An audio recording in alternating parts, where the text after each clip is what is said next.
Una sa lahat, sa pool sa CCTV, ang lalaking yan na nakikipaghabulan sa dalawang pulis sa Malate, Manila.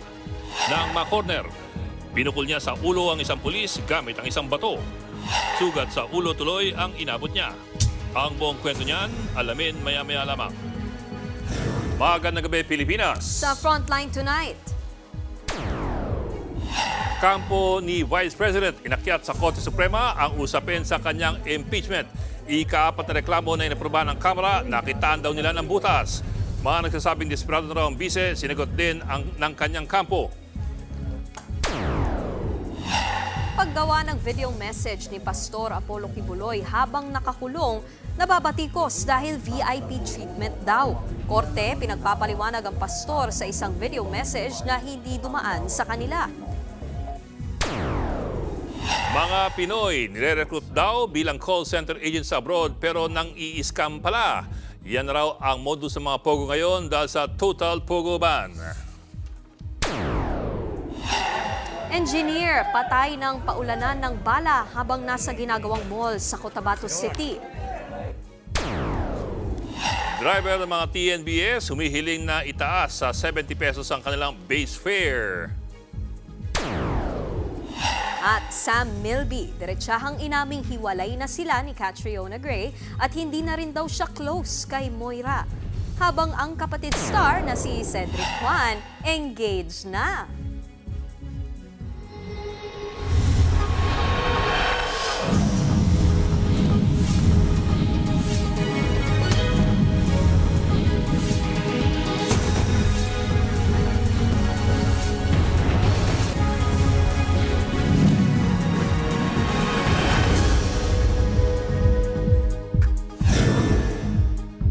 Patay ang isang engineer matapos pagbabarilin ng hindi pa nakikilalang gunman sa Cotabato City. Saktong nakikipag-usap daw ang biktima nang biglang may magpaulan ng bala ng baril.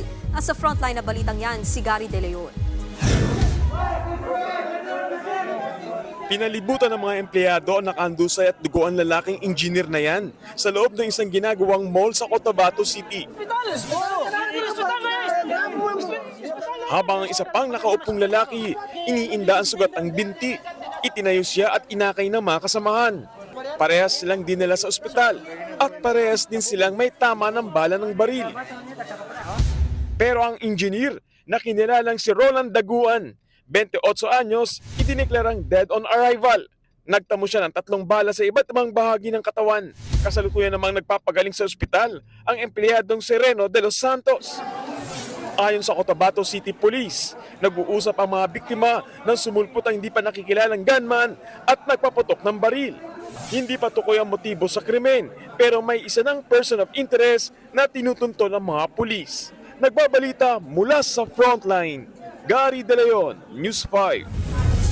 Nagpetisyon si Vice President Sara Duterte sa Korte Suprema para pigilan ang gagawing impeachment trial laban sa kanya. Ang giit ng kampo ng bise, dapat resolbahin muna ng Supreme Court ang kanilang petisyon bago simulan ng Senado ang paglilitis. Nasa frontline ng balitang yan, Camille Samonte.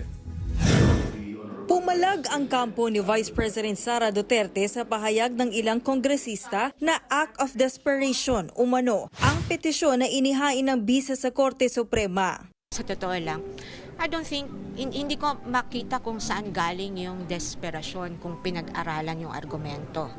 Giit ng legal counsel ni VP Sara, karapatan naman daw ng bise na gamitin ang lahat ng legal remedy na pwede niyang gamitin. Sa petisyong inihain ng Vice Presidente, hiniling niyang maglabas ng temporary restraining order at writ of preliminary injunction para pigilan ng Senado na isagawa ang impeachment trial sa kanya. Malinaw daw na labag sa batas ang proseso ng impeachment na ginawa ng Kamara dahil isang impeachment lang ang pwedeng ihain sa impeachable official sa loob ng 1 taon.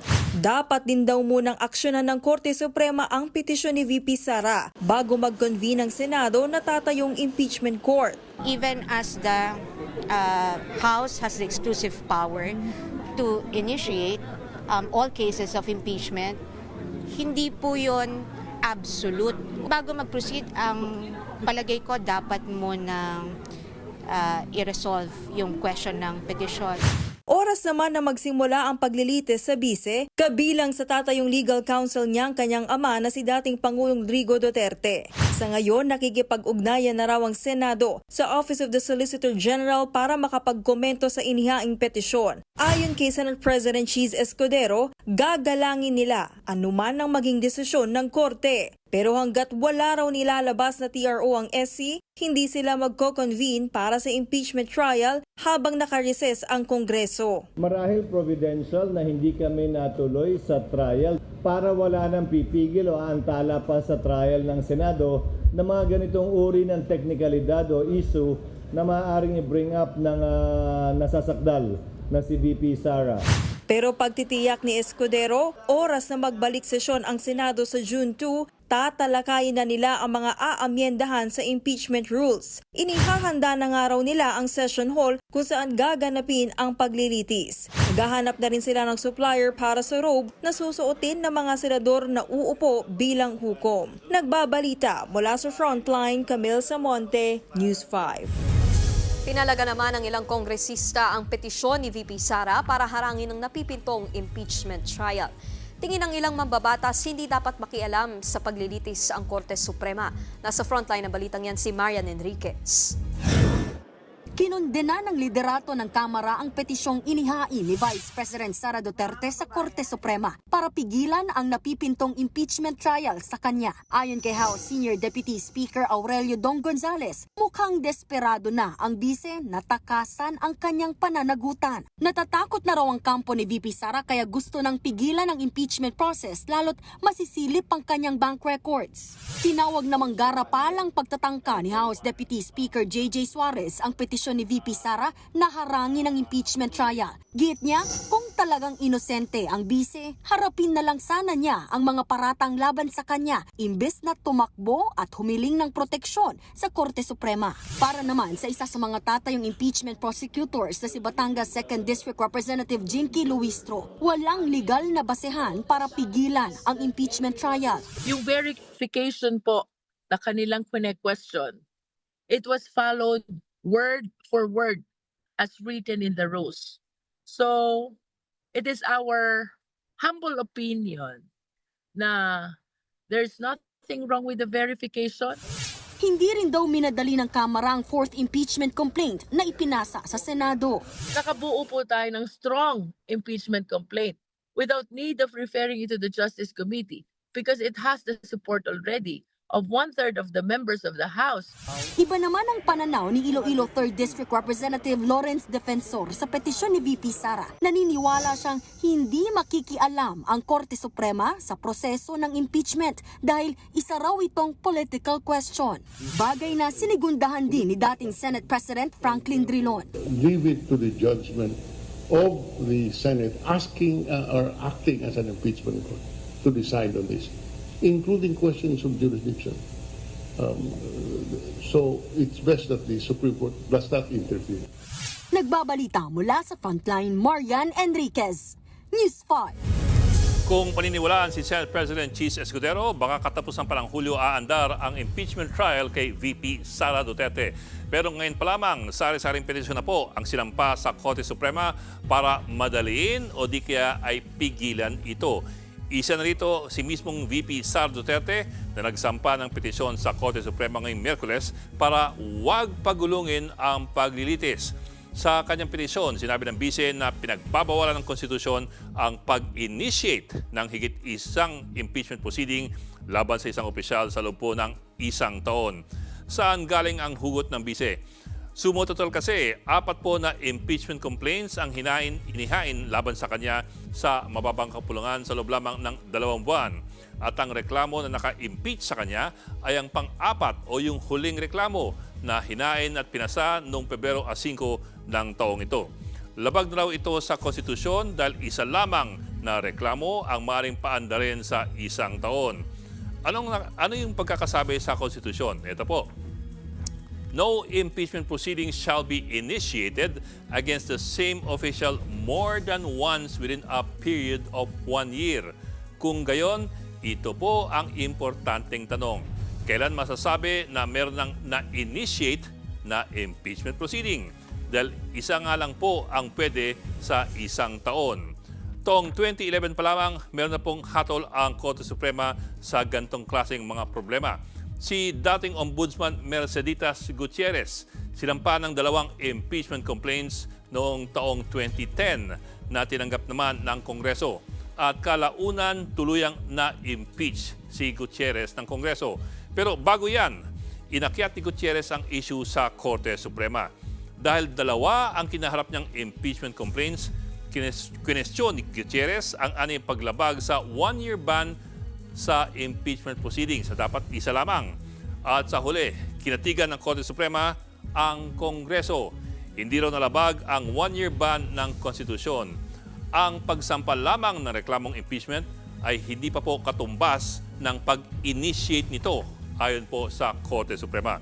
Kailangan kilalanin muna ito ng Kongreso at yan ay mangyayari lamang pag inakyat na po ang reklamo sa House Committee on Justice. Dagdag pa ng Korte Suprema, hindi maaaring gawing patakaran ang konsepto ng first to file dahil kawawa naman daw ang mga may balak magsampa ng seryosong impeachment complaint kung makikipag-unahan lamang sila. Matatandaan po na nung panahon ni dating Pangulong Gloria Arroyo na uso ang tinatawag na inoculation. Taon-taon nauna nagsasampa ng impeachment complaint laban kay Arroyo ang yumaong abogado na si Oliver Lozano para siyang nakikipag-unahan sa oposisyon sa pagsampa po ng reklamong impeachment laban kay GMA.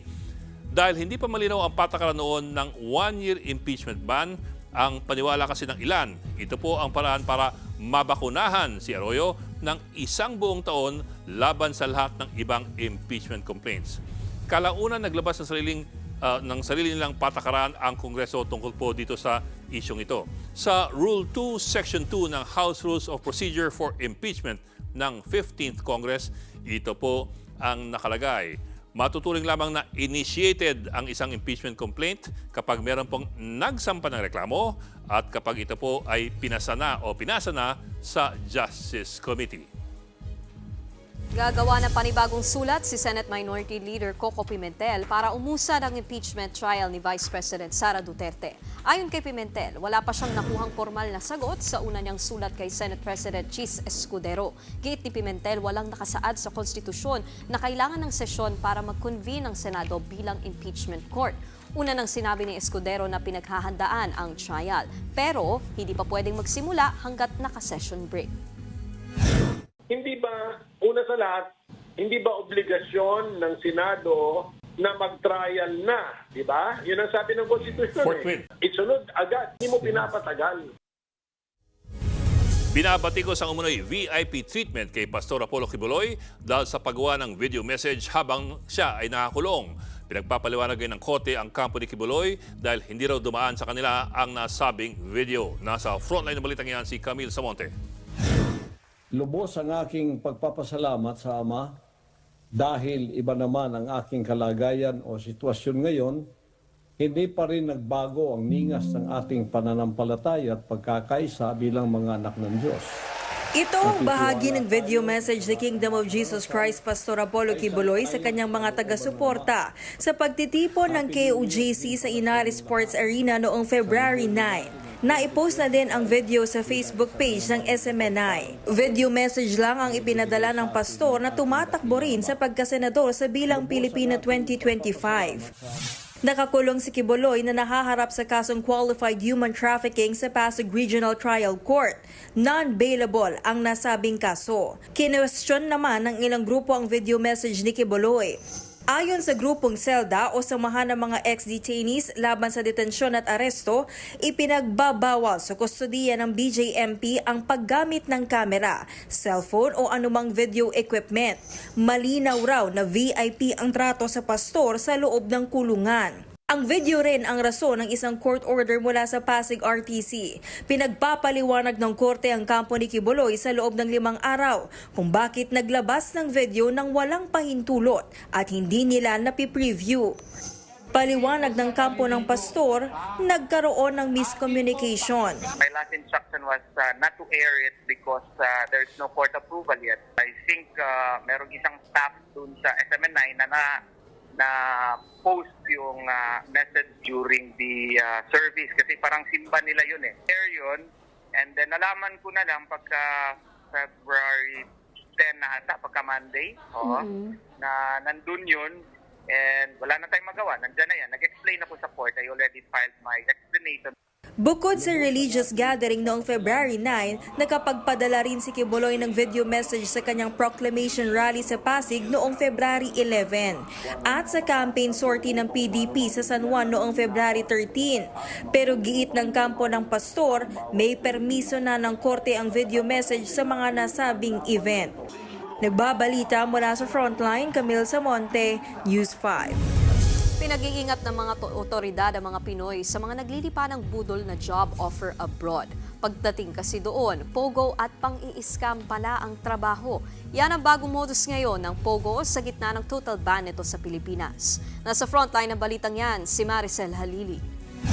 Kung dati, mga foreign nationals ang madalas na inaalok para magtrabaho sa mga illegal na POGO dito sa Pilipinas, ngayon, mga Pilipino na raw ang nire-recruit ng POGO employer sa ibang bansa para mang-scam. Base ito sa investigasyon ng Bureau of Immigration sa gitna ng umiiral ngayong total POGO ban sa Pilipinas. Dahil they are expanding to other countries, isa sa mga nabibiktima naman ngayon, yung mga kababayan naman natin na lumalabas po ng bansa. Karaniwang target daw ng mga nagre-recruit ang mga call center agent kung saan inaalok sila ng 50,000 pesos na sahod kada buwan. May mga nagpo-post din daw nito online. Meron po tayong mga nakukuhang information na may recruitment ongoing inside BPOs. Meron pong mga kakunsyaba itong mga scam hubs abroad that are embedded inside BPOs that recruit yung mga empleyado doon para lumabas po ng bansa. Ang karaniwang destinasyon raw ay Cambodia, Myanmar at Laos. Papangakuan daw ang mare-recruit na customer service representatives ang kanilang trabaho, pero budol pala. It's not real kasi pagdating doon, it's really a scam hub. Technically, miyembro na sila ng sindikato dahil kasama sila sa scammers. Dagdag pa ng PAOK, kadalasang dinadaan ang mga biktima sa Thailand at saka sila itatawid sa border. Their passports would be taken, tinatawid sila ng border, and they would go sa gitna ng jungle. Merong compound. Pero kahit may POGO ban, marami pa ring nangangahas sumuway. Nitong Lunes, sinalakay ng mga tauhan ng PAOK ang isang POGO hub na pinatatakbo ng mga Koreano sa basement ng isang 5-star hotel sa Pasay. Tumambad sa PAOK ang mga empleyado ng POGO, hile-hilerang computer at mga gadget gaya ng OTP o one-time password generator. 15 Pilipino at 6 na Koreano ang naaresto. Ayon sa PAOK, sangkot sa bilyong-bilyong dolyar na crypto scamming ang POGO Hub. Ito rin umano ang unang beses na may sinalakay silang POGO na crypto scamming ang modus. Posibleng irekomenda ng PAOK na mapasara ang hotel at sampahan ng kaso ang pamunuan nito kung mapapatunayang may kapabayaan sila. Tumanggi munang magbigay ng pahayag ang hotel management. Maging ang Pasay City LGU, hindi lusot sa investigasyon. Although the local chief of police has always been with us in the fight against illegal POGO, but we're taking a look at the possible culpability, criminal liability of LGU officials. Nagbabalita mula sa Frontline, Maricel Halili, News 5. Nanawagan ng Department of Health sa mga barangay officials na isangguni sa kanilang local health offices ang mga ilulunsad na programa laban sa dengue. Ayon kay DOH spokesman Albert Domingo, bagamat kinikilala nila ang pagsisikap ng mga LGU na sugpuin ng naturang sakit, dapat daw ay napag-aralang mabuti ang isasagawang hakbang para matyak na ito ay epektibo. Kasunod po yan ang May Piso sa Mosquito na anti-dengue program ng Barangay Addition Hills sa Mandaluyong City. Dinadala kasi ng mga residente ang mga lamok sa barangay, buhay man o patay o kiti-kiti pa lamang. Imbis na yung kiti-kiti yung ating hanapin, yung pinaka mga lungga ng kiti-kiti. Baka magpalinisan tayo ng mga purok para maengganyo yung ating mga kababayan na mag-search and destroy ng mga breeding sites ng dengue mosquitoes. Nagpaalala naman ang ahensya sa kahalagahan na maagang pagpapatingin sa doktor para hindi lumala ang dengue at mauwi sa pangangailangan ng dugo. Sa huling tala ng Philippine National Red Cross, Mula January 1 hanggang nitong February 19, umabot na sa higit 1,100 ang na-release nilang blood units. Higit doble yan sa parehong panahon noong 2024. Naghain ng petisyon ng mga grupo ng Transport Network Company sa LTFRB para itaas ang pamasahe sa kanilang serbisyo. Mula sa kasalukuyang 45 pesos, humihirit silang itaas sa 70 pesos ang base fare. Hindi na raw kasi sumasapat ang kita nila dahil sa mahal na presyo ng gasolina at tindi ng traffic. Samantala, dininig naman ng LTFRB ang petisyon ng ilang grupo ng mga jeepney driver na itaas sa 15 pesos ang minimum na pamasahe sa jeep mula sa kasalukuyang 13 pesos. Dahil din yan sa taas ng presyo ng gasolina. Pero tila malamig dyan ng LTFRB. May 10,000 pesos na fuel subsidy naman daw kasing natatanggap ang mga tsuper.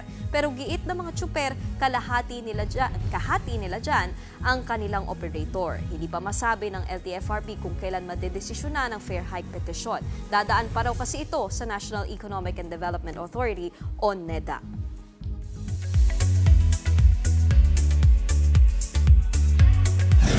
Showbiz Tonight na tayo. Confirmed ang matagal ng hinala ng netizens. Hiwalay na sina Sam Milby at Catriona Gray. Diretsahan niyang inamin ng aktor sa isang exclusive interview pagkatapos ng media conference ng seryeng Saving Grace. Paglilinaw ni Sam, walang third party sa hiwalayan nila ni Catriona.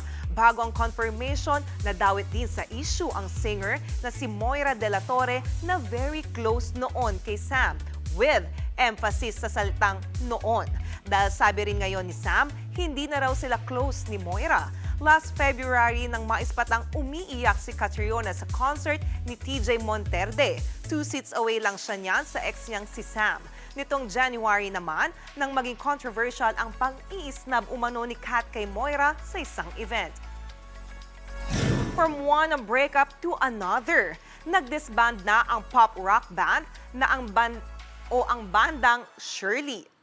Kinumpirma ito ng banda sa isang post sa social media. Kasunod ito ng grooming allegation sa isa nilang miyembro na si Ian Aguila na nakaapekto raw sa banda. Inakusahan kamakailan si Aguila ng dating niyang partner na nang-groom umano sa isang menor de edad na fan. Ayon sa ibang miyembro, sinabihan na nila si Aguila na akuin ang responsibilidad sa kanyang mga naging aksyon.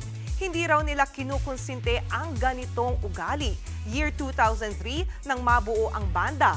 Kabilang sa hits nila ay ang Umaapaw, Nakauwi Na at Siberia. No more breakups sa aking next set of showbiz updates when we return, so just sit tight. Susunod, panibagong diplomatic protest ihain ng Pilipinas kontra China dahil sa pangharas sa isa nating aircraft. Pulis na humahabol sa lalaking may dalang patalim sa Maynila, pinukol na bato sa ulo. Peking dentista sa Imus, Cavite, arestado sa kanyang klinik. At kapatid actor na si Cedric Juan, engaged na. Magbabalik pa ang Frontline tonight. Mga kapatid, Ed Lingaw po, nasa Estados Unidos, Canada o saan mang dako ka ng mundo, manatiling may alam at may pakialam sa mga mainit na balita dito sa ating bansa. Simulan natin ang bawat araw sa tuloy-tuloy na balitaan sa Frontline. Mag-follow at mag-subscribe sa social media pages ng News 5.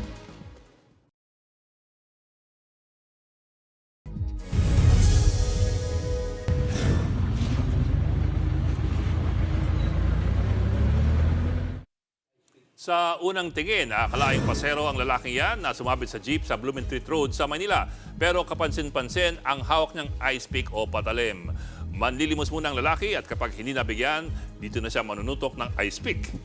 Agad naman siyang naaresto pero itinanggi ng suspect na nanunutok siya ng ice pick. Dala niya lang daw ito lagi para maghiganti sa hinahunting niyang driver na nanakit sa kanya. Mahaharap sa kasong illegal possession of bladed weapon ang suspect. Pinag-aaralan na ng ating gobyerno ang pagsasampa ng panibagong diplomatic protest laban sa China. Kaugnayan ng naituturing nitong pinakamapanganib na panghaharas sa isang Philippine aircraft. Nasa frontline ng balitang yan, si Gio Robles.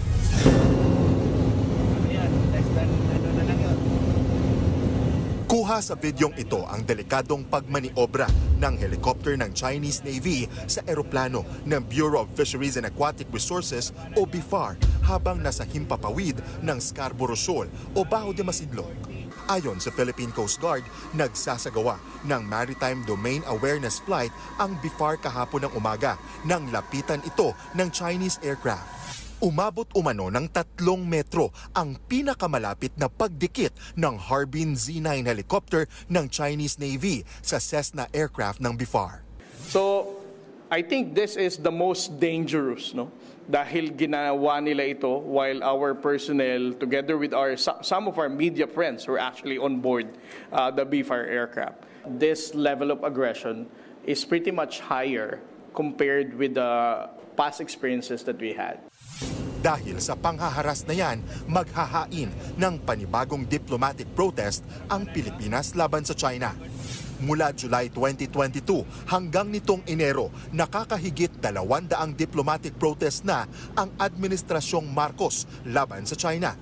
Pero sa isang pahayag, iginiit ng China na walang permiso at illegal daw na nanghimasok sa airspace ng China ang ating eroplano. Teritoryo raw nila ang Wangyan daw. Sagot naman dyan ng PCG. What we did is legitimate and routine maritime domain awareness flight. It is not illegal, and if you're going to ask me who is the one carrying out such aggressive and illegal actions, that will only be the People's Republic of China. Ikinabahala rin ng National Maritime Council ang delikadong aksyon ng China, lalo't nalagay sa panganib ang buhay ng piloto at mga pasahero. Kinundinan na rin ng Amerika ang iligal na aksyon ng China. Panawagan ni US Ambassador to the Philippines, Mary Kay Carlson, ayusin ng China sa mapayapang paraan ng sigalot sa mga pinag-aagawang teritoryo na naaayon sa international law. Nagbabalita mula sa Frontline, Gio Robles, News 5. Arestadong isang Peking dentista sa Imus, Cavite. Ang suspect na hindi man lang isang beses bumagsak sa licensure exam, bagsak presyo naman ang alok na serbisyo. Nasa Frontline ng balitang yan, Elaine Fulgencio. Parang normal lang na chini-check up ng nagpakilalang dentistang yan ang ngipin ng pasyenteng magpapagawa ng veneers sa Imus, Cavite. Pero wala siyang kamalay-malay na undercover agent pala ng NBI ang kanyang katransaksyon. Maya-maya pa, pinasok na ng mga ahente ng NBI Organized and Transnational Crime Division ang klinik ng umano'y Peking dentista.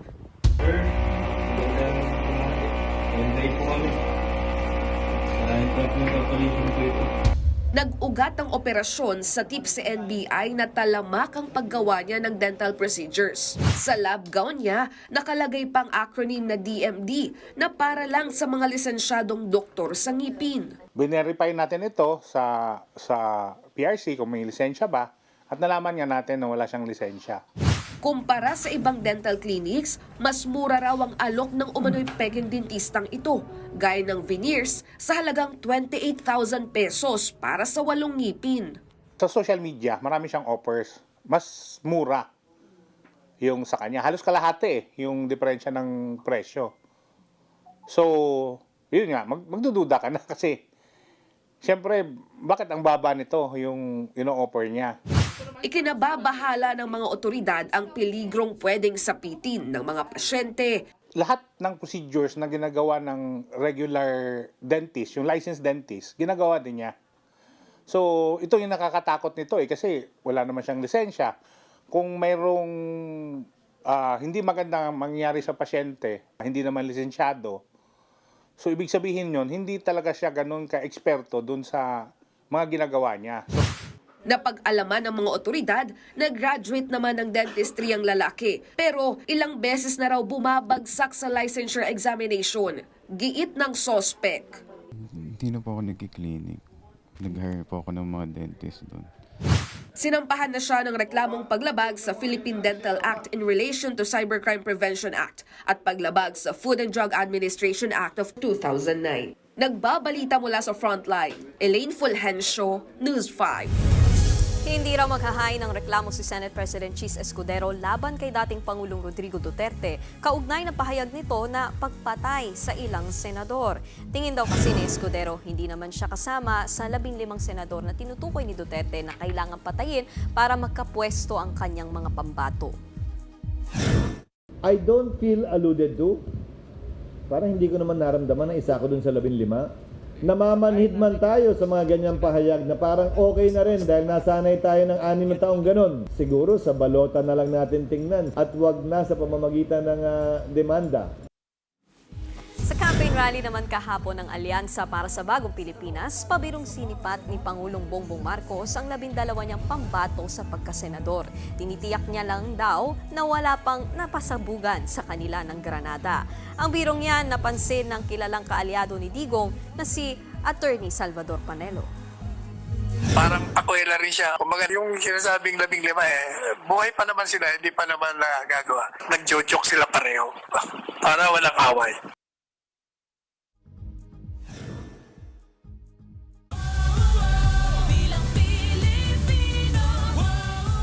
Pumalag ang Commission on Elections sa tila pangre-red tag daw sa kanila ng isang ahensya ng pamahalaan. Hindi pinangalanan ng COMELEC ang naturang ahensya pero inamin ni COMELEC Chairman George Garcia na sumama ang loob nila dahil sinulatan pa raw sila nito. Nagugat ang issue sa Anti-Discrimination Resolution na nilabas ng komisyon. Pinagbabawal dito ang panghahamak sa isang kandidato dahil sa kanyang kasarian at kapansanan. Pasok din dito ang pagtawag sa grupo o individual na kalaban ng gobyerno dahil lamang sa kanilang mga paniniwala. Ayon sa COMELEC, paraan nila ito para pigilan ang siraan ng mga kandidato. Ang babala ni Garcia, ituturing itong election offense na pwedeng ika-disqualify ng isang kandidato.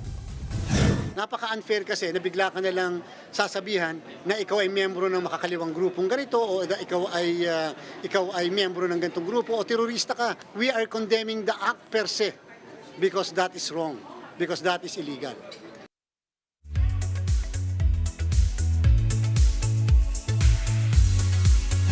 Engaged na sina kapatid star Cedric Juan at Lavender Fields actress na si Kate Alejandrino. Sa Instagram post ni Cedric, ni-reveal niya ang next level status with Kate with a ring. Sinamahan pa yan ni Cedric ng nakakakilig na message. And I quote, "Tara, mangarap tayo bawat sandali simula sa araw na ito." End of quote. Say pa ng ang himala ni Nino Star, pipiliin niya araw-araw ang kanyang mahal na si Kate. Congratulations, Cedric and Kate! Susunod, lalaking hinahabol dahil sa dalang patalim na kipagpambuno sa mga pulis. Lalaking drug suspect umating na himatay ng makona ng mga pulis. At Pope Francis nagpapagaling pa rin sa double pneumonia. Tutok lang mga kapatid dito sa Frontline Tonight.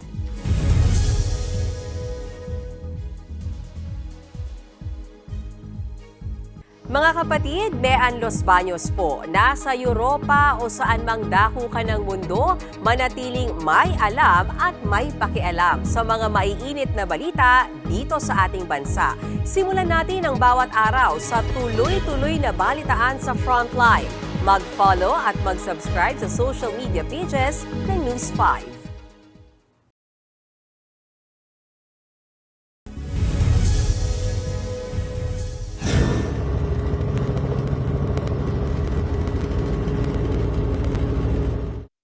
Nag-emergency landing kaninang umaga ang eroplanong iyan sa isang bakanteng lote sa Plaridel, Bulacan. Nagkaaberya ang makina nito sa kalagitnaan ng kanilang flight training.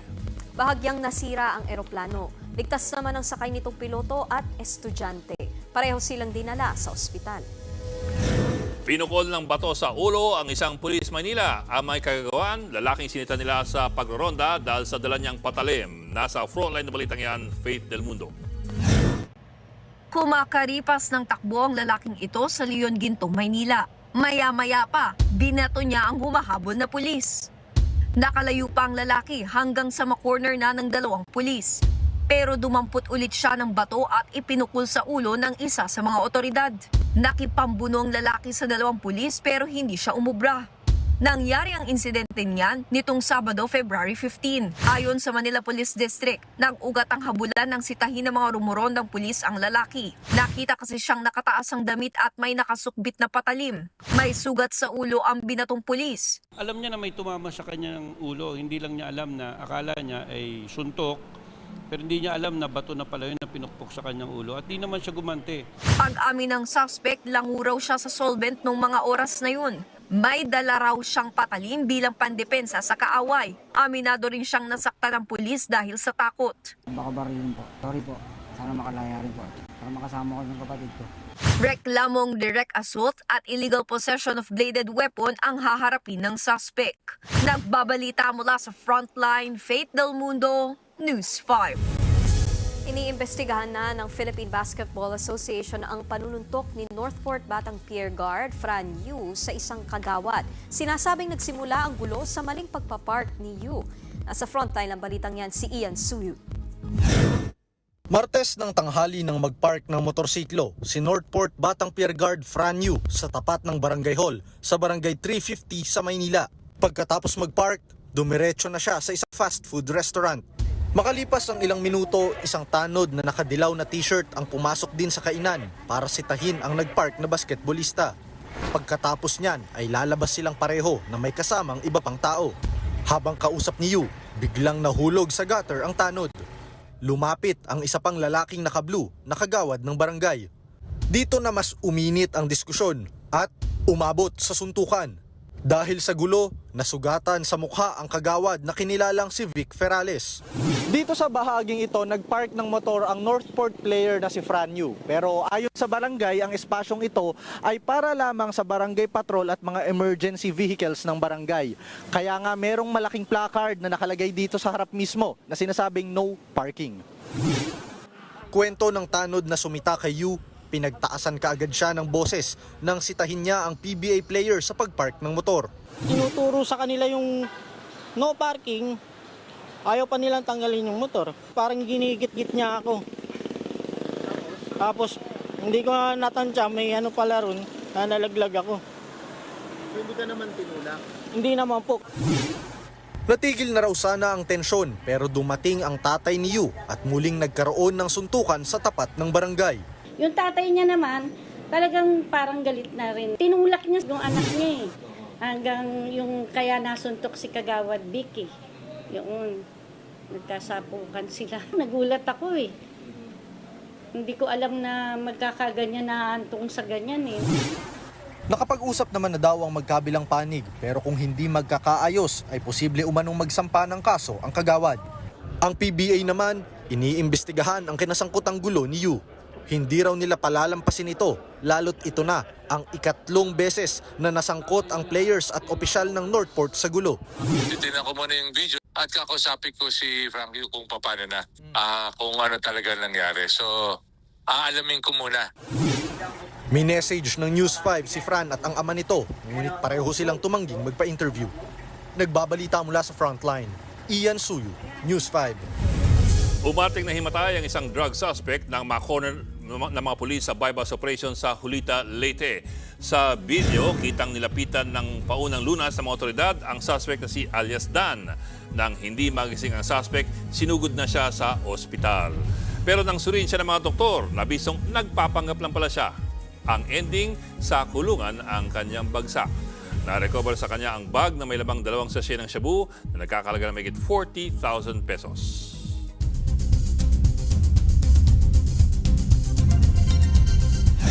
Halos isang linggo nang nasa ospital si Pope Francis dahil sa respiratory infection. Ayon sa Vatican, lumabas sa pagsusuri na mayroong double pneumonia o impeksyon sa magkabilang baga ang 88 taong gulang na Santo Papa. Nagpapahirap din daw sa kanya ang karagdagang gamutan. Maraming Katoliko ngayon ang nagtitipon-tipon sa Vatican para mag-alay ng dasal para sa Santo Papa. Pati ang Catholic Bishops Conference of the Philippines o CBCP nagpahayag din ng pakikiisa sa panawagan ng dasal. Nagpaabot naman ng pasasalamat si Pope Francis sa lahat ng nagdarasal para sa kanyang paggaling.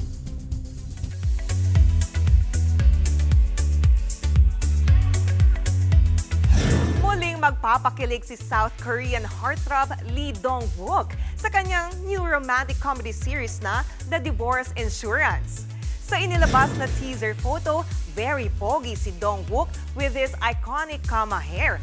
Base sa synopsis, iikot ang istorya tungkol sa insurance na isang divorcee. Makakasama dyan ni Goblin star sina Lee Kwang-soo, Lee Joo-bin ng Queen of Tears at Lee Da-hee ng The Beauty Inside. Ipapalabas ang The Divorce Insurance sa March 31 sa Prime Video. Abangan, robot sa Italy, nagala construction worker. At Taylor Swift, may panibago na namang music feat na na-achieve. Tuloy-tuloy ang balitaan dito sa Frontline Tonight.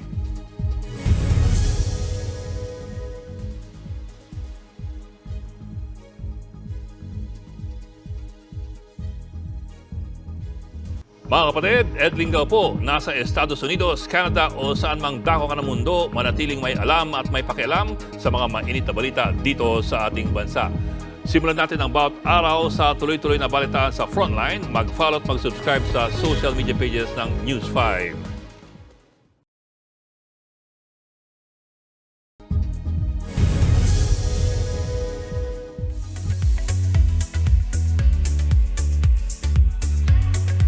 Taylor Swift's supremacy is real. Itinanghal siyang 2024 Global Recording Artist of the Year for the 5th time. Ayon yan sa International Federation of the Phonographic Industry o IFPI. Third consecutive win ito ng singer since 2022. Ang kanyang Tortured Poets Department naman ang nanguna sa mga global chart in terms of album, vinyl album, streaming album, and album sales. Second dyan ang singer na si Drake. Pasok din ang K-pop groups na 17 sa 3rd spot, Stray Kids at 5th place at ang Enhypen sa rank 14. At yan ang latest and hottest sa Frontline Showbiz tonight. Ako si Johnny Alipon. Happy Wednesday mga kapatid.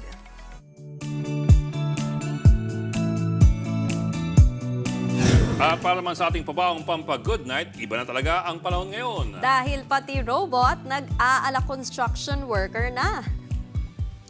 Yan ang robot builder na si Concert. Nagbubuhat siya ng mga mabibigat na materyales sa site sa Genoa, Italy.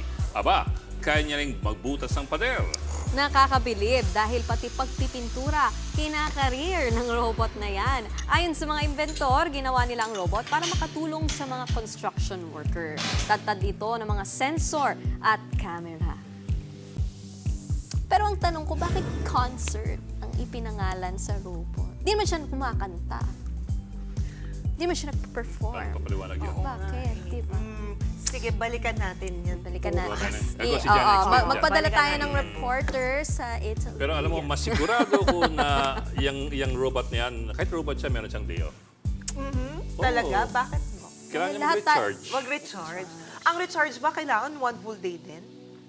Depende sa lang ng ano, diba? Pwede isang day off nga naman. Kala ko, corny na ako. Sige, mas corny ka pa. Sa iyo ang trono. Sige. Joke lang yun. Yan mo 45 minutong pag-himay sa malagang headlines. Balitaan at diskusyon para sa paghubog ng matalinong opinyon. Kami yung kasangga sa pagbubalita. Sa ngalan po ni Mayan Los Baños, ako po si Nikki de Guzman. Ako naman po si Ed Lingao. Magandang gabi.